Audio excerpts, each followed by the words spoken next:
No doubt. That is pretty cool, getting the train from London to Paris. It was, you know, because I used to go a lot when I was younger. Never did the train thing. I took the hovercraft to the ferry and whatever. And this is a whole other world. Yeah. Train station's beautiful. The new St. St. Pancras. Pancras, yeah. The whole thing was a treat. Yeah. I haven't done that one yet. You ready? All right. Talking to world travelers here. We're thrilled to have the Fixx joining us here at the Grove, the one and only Fixx. Guys, congratulations on the new record. Thank you very much. And you mentioned this is a difficult birth. People are waiting for a new Fixx album. The Fixx fans, how proud are you of this new album? Well, we're very proud because, you know, if you feel passionate about something, you have to fight for it. And we had a few arguments, but creative arguments, not destructive arguments. And I remember looking at the studio, going, this is a beautiful friction, so that's why we called it. Very good. Could I also sum up some of the themes on the album in terms of some of the songs and what they're about? Well, you know, the Fixx is known for its kind of social awareness, just because we like to talk about those things that interest us. And these are very interesting days for a writer and writers. So, you know, the Occupy movement came along, fascinated me for a while, just as an idea.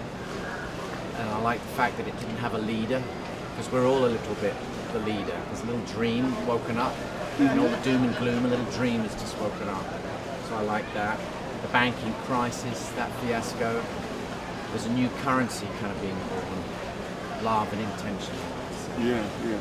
And talk about how your songs speak to that and speak to your audience. They always have, in terms of they're inspirational. People deal with issues if they want, or they can just obviously enjoy the songs for song's sake. You can take the Fixx on many levels. There's great guitaring, there's interesting rhythms, and then there's these words in the background that you're not quite sure what they mean, but as you get deeper, you realize that it's talking about the same things in your life as in our life. It's a kind of communication, so you might as well put something interesting in there as well as just dumb words, right? Yeah. As a band that's never gone away, what's it like just having new music in general? You're out there on the road and people are singing songs that are 30 years old, but they're also digging something new. It must be great for you guys. It's like a blood transfusion. Fantastic, yeah. It keeps us, you know, it's turned the whole thing around, you know, and we're waiting for that first time when we play the song, the new songs. What's the reaction going to be like? It's been amazing, actually. It's kept us young. I mean, look how young he looks. Doesn't he look young? Very young. Yeah, you guys haven't aged at all. Yeah. I mean, it's not bad for 79. Speaking of looking young, you guys, the visuals have always been a part of what you guys are doing. Your early videos are still classics in that sense. Has that always been something you guys have enjoyed and putting those videos together? Yeah, I mean, back then we enjoyed them. Along the way we realised we're not really actors, so that's why in the new video we're not actually in it, but there's some very topical subject matter that's setting people talking, so that's good. I think we've kind of learned how to use the tool in a sort of a wider way rather than it just being ego-based. Yeah. I love what you referred to, I don't know, as the Mary Poppins method, if you could put that into words for us here in terms of your songs. In the film Mary Poppins, she's trying to get the kids to take the medicine. She uses sugar, and I think in the music you can put some fairly heavy topics lyrically that give me a chance to talk about them later, or people can talk about them without you being judged and bombastic. So there's a message, but sometimes I think we're the messengers. We're not really fully aware of what's going on whilst we're writing it. We're just summoning it into us, and it's only after the event that we kind of go, ooh, and it's coming out. It's, you know, so there's a little magic in that too. So Mary Poppins turns up again. Has that been a thrill though for your audiences over the years to kind of knowing that message comes out at some point? People are listening to songs like Red Skies or Standard Fall or really any of the songs on the new record, and a couple listens and there's something to kind of learn from or take in if they'd like. Yeah, I think that, you know, there's the phrase never overestimate the intelligence of the general public. We'd like to never underestimate the intelligence of the general public, because you never know who's out there. Right. And I always hope that the next president of America is listening to Fixx music. I hope he's a Fixx fan, or she. What's the key to still being around after all these years? Obviously part of it's your guys' friendship and your willingness to stay close after all these years. You figured out how to make it work, but what's the key if you can sum it up? Passion. Passion feeds you and keeps you in line. And it feeds you in a way that inspires you and gets you out of bed in the morning. We're very grateful for that, aren't we, really? Yeah. The ability to do new things is great. That keeps you going. The next new song around the corner. Yeah. Awesome. Let's sum up this friendship and this partnership, this relationship you guys have. A lot of bands very needy. It's really quite sad, really, isn't it? It's the only friends we've got after 30 years. So. Yeah. But it's not a one-man show by any means. You guys have all contributed so much to every song and to every album. Yeah.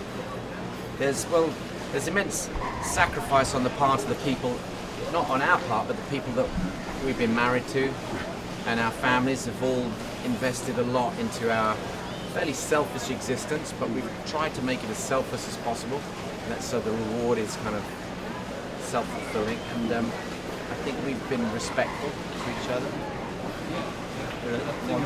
Once. How have you guys adapted to all the changes in the music industry and the changes in how bands get their music out, and how has that affected you? I know people still always come to your shows, and that's kind of the mainstay. Yeah, we have to adapt. It's sink or swim. Stuff comes along.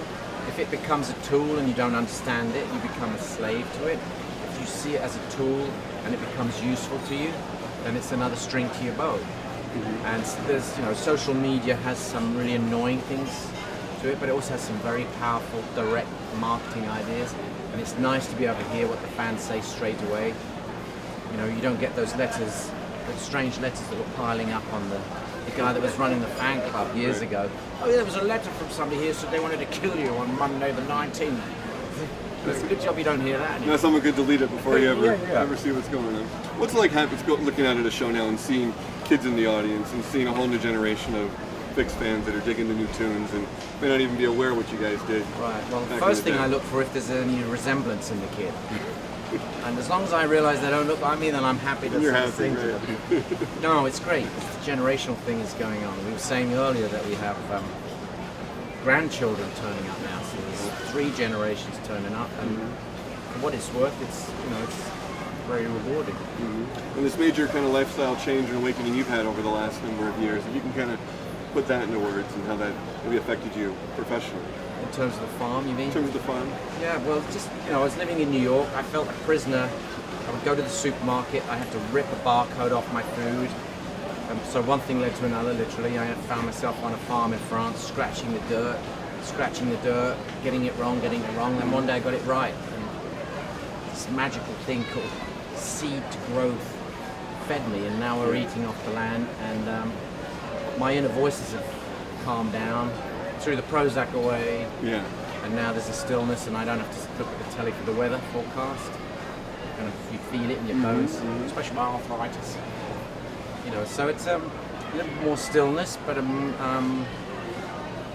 the night sky is not threatening. The stars shine, and it's a beautiful thing, Good for you, good for you. In terms of these songs, as you mentioned, one thing leads to another, these songs that live on and are part of everyone's life, how nice is it knowing that you have years of music that people are going to be calling out for songs that are going to live on, even with all the great new music that keeps you guys going, you have songs that will always be legendary. It's amazing. We just feel, well, I'm sure we all feel really lucky about that. Can't believe it. Yeah. This little riff or a rhythm or a lyric that's turned into that, and it's people listen to it. Grateful. I like sometimes on stage I find myself saying, same old song, same old song, same old world, same old song. And it's true, we got different faces on the screen telling us how they're going to change the world. We got different bankers saying it wasn't me that was responsible, I'm just hired to take the rat.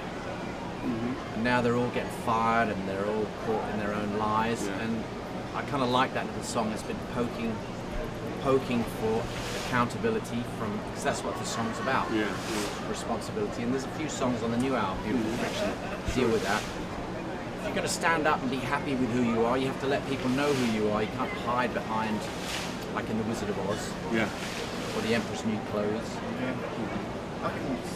It's kind of flattering anyway, because being a huge music fan myself, I've got songs that by other people that will never be out of my life, and so it's kind of really emotional to think that other people have that about stuff that we've got. Testament to your talent, these songs, more than one, many that live on and still inspire people. Yeah, we're very grateful. We've been lucky.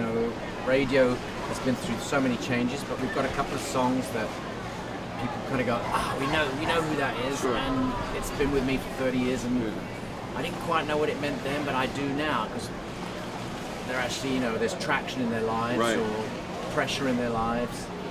Relate to it differently. Yeah. Meaning comes in and out of orbit, like stars.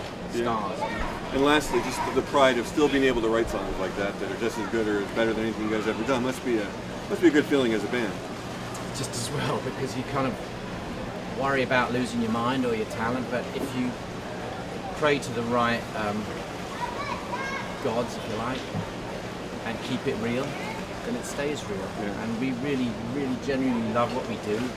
Gets me out of bed in the morning, like, I don't even touch the ground. When I know I'm coming to rehearse with these guys, I'm like, woo, floating in the air. And I'm in a dream world, and I'm still in the dream world. In fact, you're gonna have to pinch me.